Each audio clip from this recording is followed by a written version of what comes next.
अली ने अपना ACCA complete किया और उसका ख्वाब था कि उसकी स्टार्टिंग सैलरी 1 लाख तो जरूर होगी, लेकिन जब उसे पहला जॉब ऑफर लेटर मिला तो उसमें सैलरी थी 60,000। क्या ये 60,000 सैलरी फेयर है? और असल में एक फ्रेश ACCA क्वालिफाइड प्रोफेशनल की स्टार्टिंग सैलरी होती कितनी है, आज हम इस वीडियो में जानने की कोशिश करते हैं।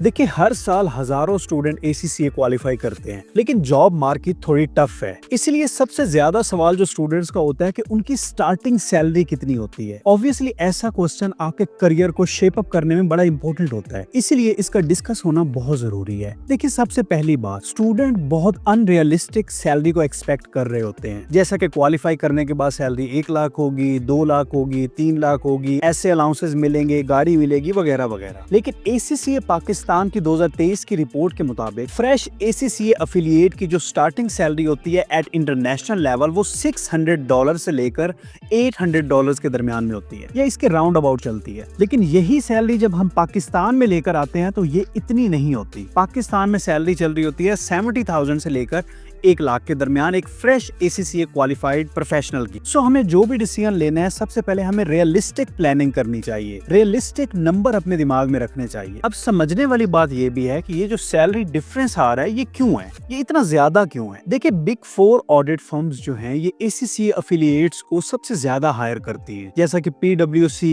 KPMG, EY, Deloitte. यहाँ पर स्टाइपेंड रेट भी as compare to other firms बेहतर होता है। तो जैसे आप छोटी से छोटी फर्म्स में जाते हैं तो आपके स्टाइपेंड में भी फर्क पड़ता है। ऑडिट फर्म के अपोजिट अगर आप इंडस्ट्री को देखें तो इंडस्ट्री में स्टाइपेंड ज्यादा होता है, सैलरी ज्यादा होती है। मैन्युफैक्चरिंग सेक्टर है, टेलीकॉम सेक्टर है, बैंकिंग सेक्टर है, यहाँ पर सैलरी आपकी ज्यादा होगी। अगर ऑडिट फर्म्स में आपकी सैलरी 50,000 से 60,000 चल रही है तो इसी इंडस्ट्री सेक्टर में आपकी सैलरी 70,000 से 90,000 के दरमियान में होगी। ये मैं स्टार्टिंग सैलरी की बात कर रहा हूँ, और वो भी पाकिस्तान में रहते हुए। अब आप सोच रहे होंगे कि यार ये क्यों इतनी कम है। मेरे भाई, पाकिस्तान के मार्केट में आपको दूसरे बहुत से सर्टिफिकेट से कम्पीट करना पड़ता है, जैसा कि CA, जैसा कि CMA। ये प्रोफेशनल भी आप ही की तरह पोजीशन के लिए कम्पीट कर रहे होते हैं। तो क्योंकि कंपटीशन ज्यादा है, इसीलिए सैलरी का वेरिएशन भी ज्यादा है। लेकिन यहाँ पर एक इंपॉर्टेंट चीज जरूर है कि जो ग्रोथ फैक्टर आपको बिग 4 ऑडिट फर्म्स में या ऑडिट फर्म्स में मिलता है, वो आपको इंडस्ट्री में उतना नहीं मिलता। इसी तरह आपकी स्टार्टिंग सैलरी आपकी लोकेशन पर भी डिपेंड करती है। मैं CA वाली वीडियोस में भी बता चुका हूँ कि कराची में एज कम्पेयर टू बाकी सिटीज आपकी सैलरी थोड़ी ज्यादा होगी, 20 से 25% फर्क होता है। जॉब मार्केट एनालिसिस 2024 की रिपोर्ट के मुताबिक कराची में स्टार्टिंग सैलरी जो कि ACCA प्रोफेशनल लेता है वो है 80,000 से लेकर 1 लाख। यही सैलरी आपको लाहौर में 60,000 से 80,000 मिलती है, और इस्लामाबाद में 70,000 से 90,000। तो जब भी आपने सैलरी को कंसीडर करना है तो आपको लोकेशन को भी कंसीडर करना होगा। अच्छा, यहाँ पर सवाल ये भी बनता है कि क्या हमको हमेशा सैलरी ही देखनी चाहिए? तो जवाब है नहीं।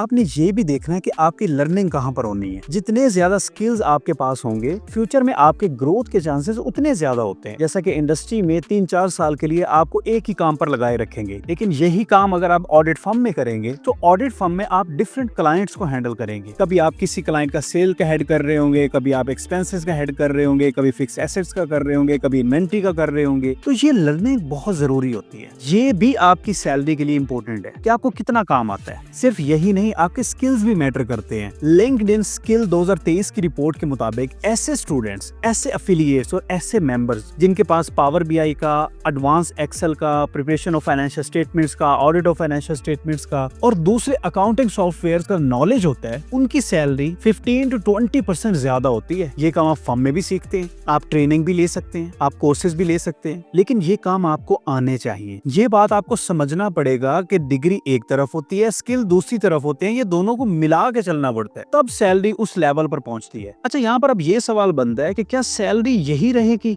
1 लाख के करीब? नहीं, जैसे जैसे आपका एक्सपीरियंस बढ़ता है आपकी सैलरी भी बढ़ती है। जब आपका एक्सपीरियंस 2-3 साल हो जाता है, यही सैलरी आपकी डबल हो जाती है, 2 लाख क्रॉस कर जाती है, 3 लाख क्रॉस कर जाती है। मैं अपने सर्कल में बहुत से ऐसे प्रोफेशनल्स को जानता हूं जो कि 4-4, 5-5 लाख सैलरी पर काम कर रहे हैं, और वो ACCA प्रोफेशनल है, उन्होंने CA नहीं किया और पाकिस्तान में है। सो आपके स्किल पर और आपके एक्सपीरियंस पर बहुत सी चीजें मैटर कर रही होती है। स्टार्टिंग सैलरी पर अपनी एक्सपेक्टेशंस लो रखनी है। उस लेवल पर नहीं सोचना कि आप मर्सिडीज खरीद लेंगे। खैर, अब बात कर लेते हैं कुछ ऐसे क्वेश्चंस की, कुछ ऐसे ऑब्जेक्शंस की जो कि मार्केट की तरफ से हमको देखने को मिलते हैं। पहला ऑब्जेक्शन, मार्केट में बहुत से लोग ये कहते हैं कि इतनी कम सैलरी पर कैसे सर्वाइव करें। तो मेरे भाई, पहली जॉब को जो भी सैलरी मिले उसे एक्सेप्ट कर लें, उसे लर्निंग समझें। विद टाइम ये चीजें ठीक होती जाएंगी। थोड़ा सा टाइम तो दें, 1-2 साल दें तो सही उस चीज को। दूसरा ऑब्जेक्शन कि पाकिस्तानी मार्केट में ACCA की निस्बत CA वालों को ज्यादा प्रेफर किया जाता है। हाँ, बिल्कुल प्रेफर किया जाता है, लेकिन ACCA वालों के पास इंटरनेशनल एक्सपोजर ज्यादा है। वो मूव कर सकते हैं, वो गल्फ कंट्रीज में मूव कर सकते हैं। बहुत बड़ा नंबर ACCA क्वालिफायर्स का है जो कि गल्फ कंट्रीज में ऑडिट फर्म्स में काम कर रहे हैं, इंडस्ट्री में काम कर रहे हैं, बैंकिंग सेक्टर में काम कर रहे हैं। बाकी कंपटीशन तो हर जगह होता है। तीसरा ऑब्जेक्शन, मार्केट से लोग कहते हैं कि इंडस्ट्री में जॉब्स कम है। तो मेरे भाई, अपनी एक्सपर्टीज बढ़ाए ना। अगर आपको ऑडिट का काम आता है तो आप रिस्क एडवाइजरी सीख लें। अगर आपको रिस्क एडवाइजरी भी आती है तो टैक्स का काम सीख लें।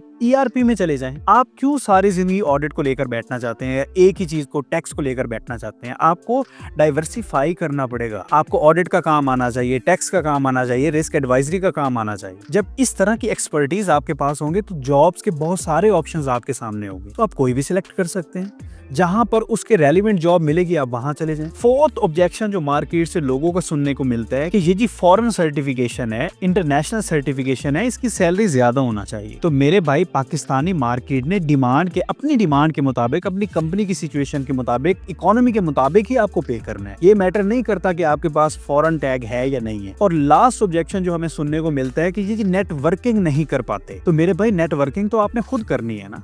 आप में से कितने स्टूडेंट हैं या कितने प्रोफेशनल्स हैं जिनकी लिंक्डइन पे प्रोफाइल है? नहीं होगी। मेरे अपने सर्कल में ऐसे लोग हैं जिनकी लिंक्डइन प्रोफाइल नहीं है, वो वहां पर एक्टिव नहीं होते। अब क्या ये प्रोफाइल बनाने की जिम्मेदारी आपकी रेगुलेटरी बॉडी की है? नहीं, ऑब्वियसली आपकी है। मेरे भाई, Rosie.pk और लिंक्डइन पर 70% जॉब्स जो है वो नेटवर्किंग से मिलती हैं। आप देखें आप कहाँ पे खड़े हैं। आपके पास फेसबुक अकाउंट तो होगा, आपके पास टिकटॉक अकाउंट भी होगा, लिंक्डइन नहीं होगा जहाँ से जॉब मिलनी। सो इस चीज पर भी जरूर काम करें। खैर, अगर इस सारी बात को कंक्लूड करें तो कुछ बातें नोट करें। आपको हमेशा रियलिस्टिक एक्सपेक्टेशंस रखनी है। आपकी स्टार्टिंग सैलरी 70,000 से 1 लाख के दरमियान में स्टार्ट होगी। दूसरी बात, आपको हमेशा अपने स्किल्स पे काम करना है। आपको एक्सेल आना चाहिए, पावर BI आना चाहिए, फाइनेंशियल स्टेटमेंट्स की प्रिपरेशन आनी चाहिए, अकाउंटिंग सॉफ्टवेयर आने चाहिए। तीसरी चीज, अपने एक्सपीरियंस को, अपने काम को डाइवर्सिफाई करो। ऑडिट का काम आता है तो रिस्क एडवाइजरी सीखें, रिस्क एडवाइजरी आती है तो टैक्स का काम सीखें, टैक्स आता है तो ERP में चले जाएं। डाइवर्सिफाई करें खुद को। फोर्थ इंपॉर्टेंट चीज, अपनी नेटवर्किंग बनाएं, लिंक्डइन पर प्रोफाइल बनाएं, वहां पर एक्टिव रहें। और लास्ट में सबसे इंपॉर्टेंट चीज, पहली जॉब को हमेशा लर्निंग जॉब समझें। वो आपका एंड नहीं है, वो आपका स्टार्ट है। स्टार्ट हमेशा मुश्किल होता है, सो इसको लर्निंग फेज समझना है। ठीक है, उम्मीद करता हूँ कि आपको बहुत सी चीजें क्लियर हो गई होंगी कि एक ACCA एफिलिएट की स्टार्टिंग सैलरी कितनी होती है, विद एक्सपीरियंस कैसे चलती है और आपको इस करियर को बेहतर बनाना कैसे है। पाकिस्तान की जॉब मार्केट थोड़ी सी टफ है, लेकिन आप अपने आप पर काम करके इसमें बेहतर कर सकते हैं इंशाल्लाह। बाकी तो अल्लाह ने ही मदद फरमानी होती है। उम्मीद करता हूँ कि आपकी जितनी भी क्वेरीज थी वो मैंने रिजॉल्व कर दी। मजीद अगर आप किसी टॉपिक पर वीडियो बनवाना चाहते हैं तो कमेंट सेक्शन में जरूर बताएं, हम उस पर जरूर वीडियो बनाएंगे। और अगर आप इस तरह का कंटेंट देखना चाहते हैं तो इस चैनल को फॉलो कर लें, आपको इस तरह का इन्फॉर्मेटिव नॉलेज मिलता रहेगा। अपना बहुत ज्यादा ख्याल रखिएगा। नेक्स्ट वीडियो में मिलते हैं, तब तक के लिए खुदा हाफिज।